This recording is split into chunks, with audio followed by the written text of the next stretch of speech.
à Berlin, il y a quelque chose qui naît, qui va être très caractéristique, c'est le fameux cabaret berlinois, emblématique de ça.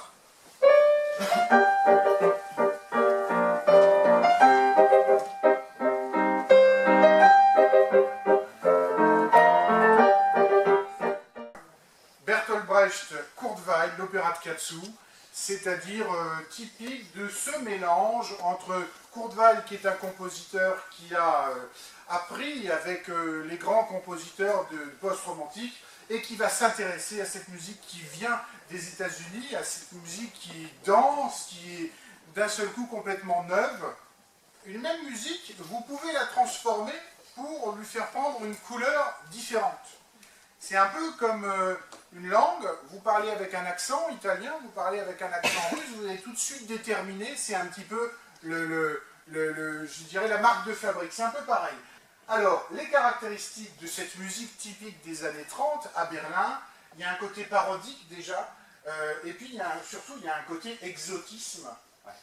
C'est-à-dire il faut parler de la musique d'autres pays, mais on a tendance à la singer un peu.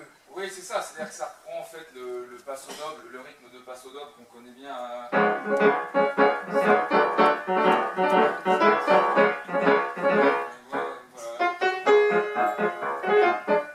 Le passo doble, c'est ce qui est joué pendant les corridas, voilà, au moment du paseo.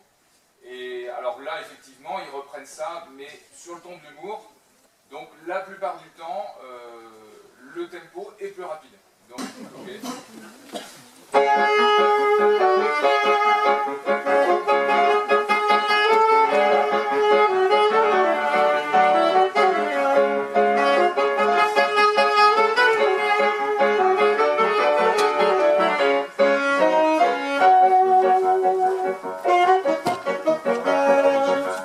Le restaurant emblématique, c'était le fameux bœuf sur le toit, qui est né à Paris. Dans ce bœuf sur le toit, eh bien, il y a eu des tas de gens qui sont passés, dont un certain Clément Doucet, qui est quelqu'un qui est plus très connu maintenant, mais qui était un pianiste qui à l'époque faisait un duo avec Jean Vienner. Les comédiens harmonistes, eux, ils ont pris des rythmes, ils les ont un peu accélérés, et puis ils ont arrangé ça à leur sauce.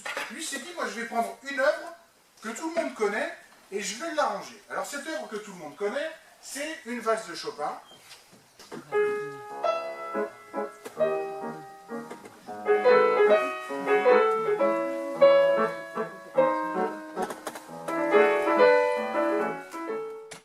Cette valse, et lui il s'est dit, ben, moi j'aimerais bien la transformer dans ce qui est de notre époque et qui nous amuse beaucoup, le foxtrot, toutes ces danses-là. Alors comment faire pour transformer une œuvre de Chopin, qui est une valse, d'abord dans un rythme qui va être différent. Une valse, c'est à 3 temps. Tu peux nous refaire le début? Le début, 1, 2, 3, 1, 2, 3.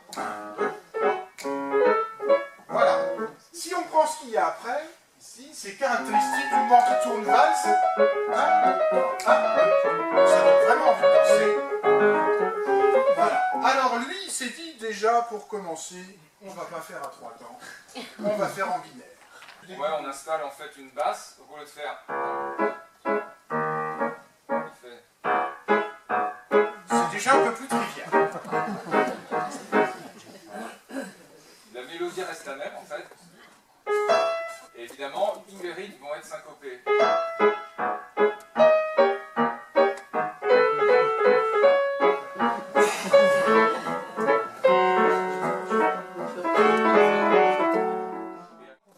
Cette période-là, sans parler des États-Unis et sans parler de ce qui se passe là-bas, d'abord à travers un instrument emblématique qui est le saxophone. Le saxophone.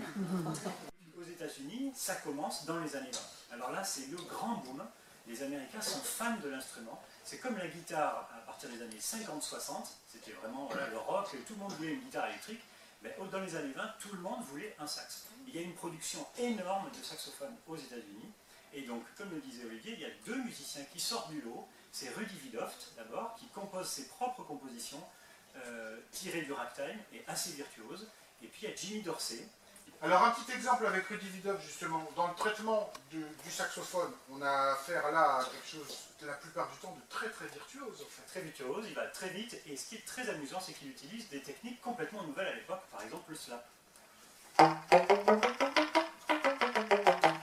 Tu fais comment pour faire ça? Je fais claquer la langue sur l'anche. Je fais claquer l'anche en fait. Et glissando par exemple. Par exemple pour imiter Ça, comment tu quelqu'un fais qui pour rigole. faire le glissando? Ça je le fais avec la gorge, comme quand on siffle. Ça suffit à faire des sons. Voilà, il y a plein de sonorités comme ça, et en même temps, il y a des doigts, on peut peut-être faire Un petit extrait de Vidov de, oui, tu sais, le saxophone, Allez. un extrait de saxophone de Rudy Vidov. Ah ouais.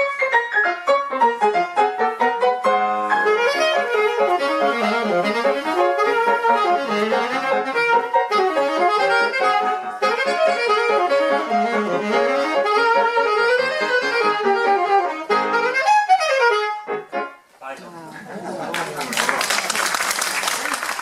Le saxophone fait partie de ces instruments dont il existe une famille étendue.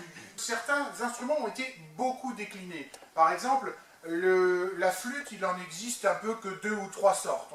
La clarinette est déjà beaucoup plus développée, avec différentes tonalités, différentes tessitures.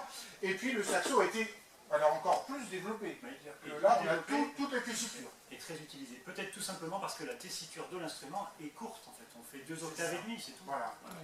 Mais par contre, c'est utilisé. Bartók utilise le saxophone baryton, Prokofiev le saxophone ténor, l'alto, les tableaux d'une exposition de Moussorgsky orchestré par Ravel, et puis Ravel, encore une fois, le soprano dans le boléro de Ravel. Donc celui-ci, c'est un Un alto, et celui-ci. un soprano. Voilà, vous savez tout. Rendez-vous tout à l'heure.